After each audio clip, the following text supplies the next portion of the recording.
हुआ ये कि जब हजरत का आखिर वक्त था हजरत नबी रहमतुल्लाह अलैह का, इस दीने पे चलते दारुल हदीस पहले उर्दू हुआ करती थी। हजरत रहमतुल्लाह अलैह वहीं सबक दर्ज दिया करते थे। ये मदनी गेट है, इसी से हजरत तशरीफ लाया करते थे। तो इस गेट से पैदल आए और इस जीने पे चढ़ते, जीने पे चढ़ने में तकलीफ होती थी बहुत ज़्यादा उसको। तो क़ादरी साहब रहमतुल्लाह अलैह ने कहा कि हजरत आपको बहुत ज़्यादा तकलीफ होती है, हम चाहते हैं कि आप नीचे जो पहले दारुल तफसीर थी इसमें सबक पढ़ा दिया करें। तो हजरत ने कहा क्या मैं हदीस पढ़ाने के लिए जीना भी नहीं चढ़ सकता, तकलीफ नहीं उठा सकता?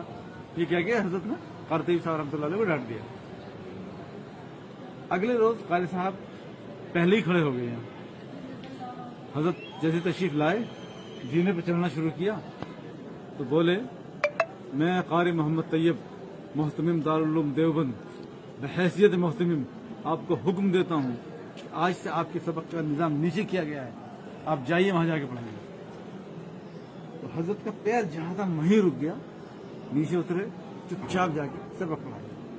फिर शाम में जब मजलिस में गए हजरत क़ारी साहब, तो फिर हजरत से माफी मांगी कि हजरत और कोई रास्ता नहीं था आपको रोकने का, आपकी पीराना चाली और इस तरह से आप तकलीफ पहुंच उठा रहे थे, मुझे और कोई रास्ता नहीं, तो मुझे माफ कर दो। ये था हमारे बुजुर्गों का। सुभान अल्लाह, सुभान। दारुल उलूम देवबंद